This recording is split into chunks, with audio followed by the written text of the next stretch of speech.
Welcome to the Personal Tanya, day 32.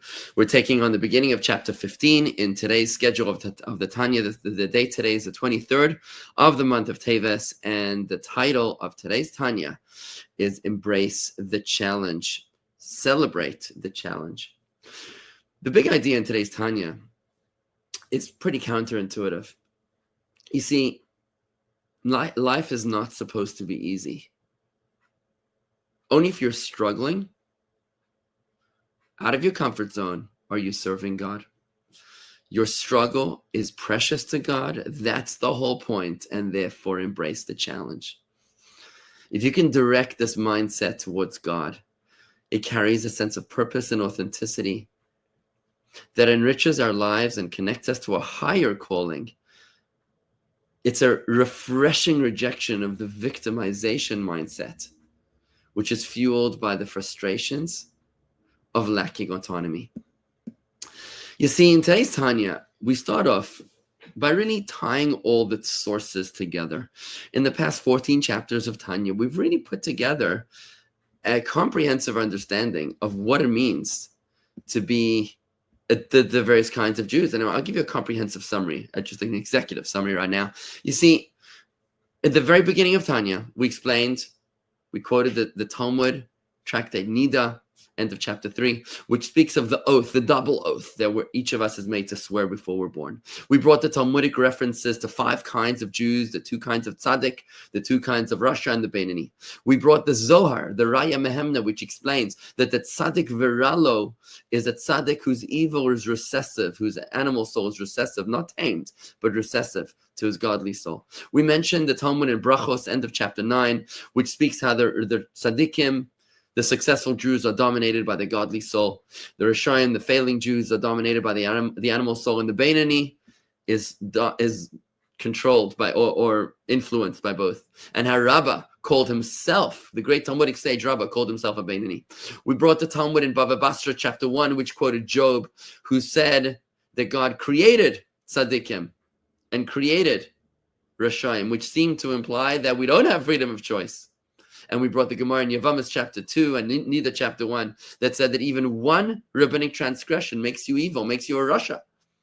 And finally, the Gemara in Shavuos chapter 6 that said that even if you fail to rebuke someone, you're still a Rasha, you're a sinful Jew. So by now we've tied it all together. We've explained that there's an epic battle of titans. There's 2 souls raging a battle within you, the godly soul and the animal soul. The tzaddik is the one that dominates his godly soul over his animal soul. The Rasha is the other way around, and the Beinoni is the one who's struggling within, and he manages to keep it all at bay when it comes to expression of thought, speech, and action, only allowing expression to his godly soul. Now, in today's Tanya, we're opening up with a brand new reference, which seems to come out of nowhere. It's one that we've not yet encountered. It's a verse in Malachi in the prophet, chapter 3, verse 18, and you will return to see the difference between the righteous man and the wicked one, the tzaddik and the rasha, between one who serves God and one who does not serve God. Now, this seems like a redundancy because the righteous man seems to be the one who serves God, and the wicked man, the rasha, is the one who does not serve God. So why the redundancy? That's the question in today's Tanya. The way that the Alter Rebbe explains it today is that obviously tzaddik and rasha we understand, but the second part, one who serves God and one who doesn't serve God, actually refers to 2 kinds of Beinoni, to 2 kinds of struggling Jew, because one struggling Jew within a battle struggles more, and the other struggles less, and that's what it means. That there's the one who serves God as the Beinoni, the struggling Jew who struggles actively every day. And then the one who does not serve God, that's the Beinoni who doesn't struggle as much. I'll give you an example. So even within the Beinoni status, where the evil is still raging within, he's got his animal soul untamed, and he's fighting intense inner battles. One Beinoni fights those intense inner battles, but then there's another Beinoni that though he's not conquered or tamed his animal soul, he doesn't struggle so much just because he isn't so passionate about sin.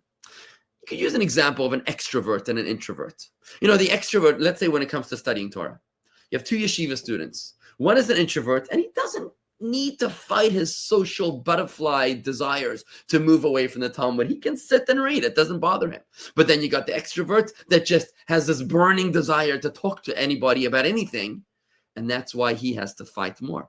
Or I think of the ADHD Jew. If you've got ADHD, what are you going to do? If you're neurodivergent, then what's going to happen? You're going to have to fight a far stronger battle than an ordinary Beinoni who doesn't have to fight so hard to keep his focus on the study of Torah. Or perhaps, and that one final example, is the victim of trauma and abuse, who might become an addict versus a person who's not a victim of trauma or abuse and doesn't have to struggle with addiction as an anesthetic to his pain, his trauma, or his abuse.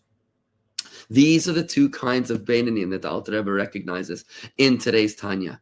There's the struggler who has intense battles, and he's the one that needs to meditate to keep himself in check. He needs to arouse an active love of God and a love of goodness so that he has a passion that will drive his behavior to control his thought, speech, and action from expressing his animal soul. But the non-struggling Beinoni, he's on cruise control. He doesn't need to bring up this meditation that's going to bring out a passionate love. He can be powered by something we'll learn about soon in Tanya in a few chapters. He can be powered by a natural instinctive love for God and for goodness, which we'll talk about a little bit later. One final point is that even the Beinoni who once struggled can graduate to reach a state of equilibrium where he no longer struggles, not because he's conquered the evil within him, but because his habit has become nature.